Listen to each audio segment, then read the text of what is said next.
बिस्मिल्लाहिर्रहमानिर्रहीम। अस्सलाम वालेकुम। इहदिना सिरातल मुस्तकीम एक कॉमन सेंटेंस है कि आपको पता ही नहीं। ये एक ऐसा सेंटेंस है जो आम तौर पे सभी इंसान कभी दफातर में, कभी घर में, बाहर बाज़ार में या हर जगह पे जब भी आप किसी से मिलेंगे तो वो कहेगा आपको पता ही नहीं। जैसे कि वो सारा इल्म उसके पास हो, जैसे कि वो सारी दानाई उस तक ही ख़त्म हो जाए, जैसे कि हर चीज़ उस पे ही रूनमा होती हो और किसी के पास भी शनासाई नहीं होती। ये कॉमन जुमला है। अगर कोई शख्स आपको कहे कि आपको पता ही नहीं और हर बार अगर वो काम करे तो समझ लीजिए कि उसको ईगो है।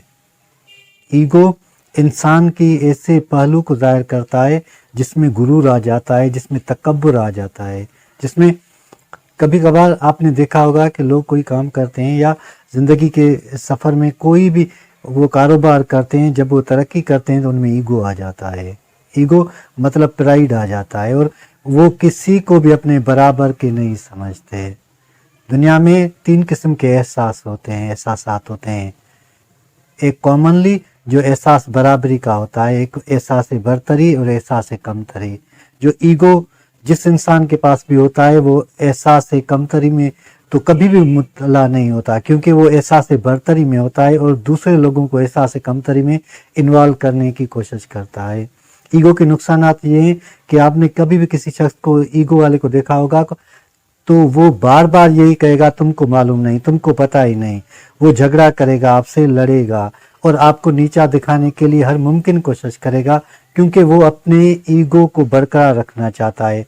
वो जैसे कोई भूखा आदमी होता है इज्जत का या किसी चीज़ का, वो ईगो भी एक किस्म की भूख है जो इंसान को बार बार उसको खिलाना पड़ता है, कभी किसी की इंसल्ट करके, कभी खुद को औरों से बरतर दिखाने के लिए भी ईगो जाहिर करनी होती है। ये सारी चीज़ें जो इंसान के ईगो को और भी बढ़ाती हैं, जैसे एहसास बरतरी है। उसके बाद जो ईगो जिस भी इंसान में होता है वो खुद पसंदी में मुब्तला होता है, यानी वो खुद को सब कुछ ही समझता है। अगर आप किसी भी काम के सिलसिले में उनसे मिलेंगे तो वो जो भी कहेगा बस कहेगा कि वो आखिरी लकीर है, वो आखिरी हद है। जब यानी अल्फाज कुल होता है, हरफ कुल यानी इख्तिताम हो जाते हैं सब हरफ, उस पे सब उसूल उस पे ही ख़त्म हो जाते हैं, वो उसको ही ईगो होता है। और बहुत ही वो जो ईगो के लोग होते हैं या ईगो वाले जो लोग होते हैं, उनसे अगर आपको उनसे घिन आने लगेगी, अजीब किस्म की बदबू आने लगी उनके किरदार से। ये जिस्मानी बदबू की मैं बात नहीं कर रहा, बल्कि वो अपने पैसे के बुनियाद पे, अपनी दौलत के हवस के बुनियाद पे आप उनसे जब बैठेंगे तो उनके अल्फाज, उनकी बातें इतनी अजीब होंगी कि आप कहेंगे इनसे दूर हट जाए इंसान तो बेहतर होगा।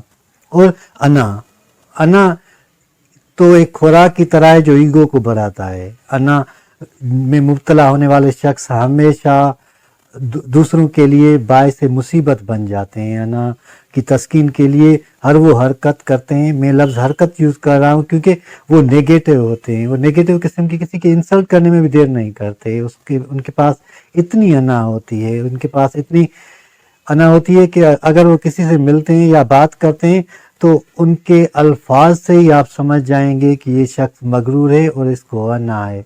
ये सारी बातें, और जो ईगो जिसके पास भी होगा वो बहुत साजिशी होगा, यानी साजिश करेगा, आपको गिराने की कोशिश करेगा, क्योंकि उसको तस्कीन चाहिए। उसको आगे बढ़ने के लिए कोई लीगल वे नहीं बल्कि किसी और को गिरा के वो आगे बढ़ने की कोशिश करता है, अपनी ईगो को तस्कीन देने के लिए। मनफी सोच होती है उनके पास। जिस शख्स के पास भी ईगो होगी वो मनफी सोचेगा, वो किसी तरह भी आपको गिराने की कोशिश करेगा, वो किसी तरह से भी आपसे जीतने की कोशिश करेगा। वो हराने के लिए किसी भी हद तक जा सकता है, वो हद मुकर्रर ही नहीं होती उसके आगे। ना उसके आगे रिश्ते टिकते हैं, ना दोस्ती उनसे आगे बढ़ी जाती है, ना ही और कोई बात जो उनके पास होती है। यानी सब लोग उनसे बेजार हो जाते हैं और वो खुद की तस्कीन के लिए हर वो अमल करने को तैयार होते हैं जिससे इस दुनिया में भी नुकसान होता है और आखिरत में भी नुकसान होता है। उनको जो बहुत ज़्यादा डर होता है वो जगह खो देने का डर होता है। यानी जिस मुकाम पे हैं, किसी रुतबे पे हैं, किसी हैसियत पे हैं, उनको हमेशा यही डर लगा रहता है कि मुझसे ये चेयर या मुझसे ये रुतबा छीन लिया न जाए, یہی خوف ہوتا ہے، اور خواب میں بھی وہ لوگ ڈرتے ہیں بہت. اس لیے اپنے آپ کو ایگو سے دور کریں اور اپنی تسکین کے لیے اپنے آپ میں توازن پیدا کریں اور عاجزی پیدا کریں، تاکہ آپ بھی اس انسانیت کے دائرے میں آ جائیں جو اللہ تعالیٰ کو بہت پسند ہے. اللہ ہم سب کو سیدھا راستہ دکھائے اور سیدھے راستے پہ چلنے کی توفیق عطا فرمائے.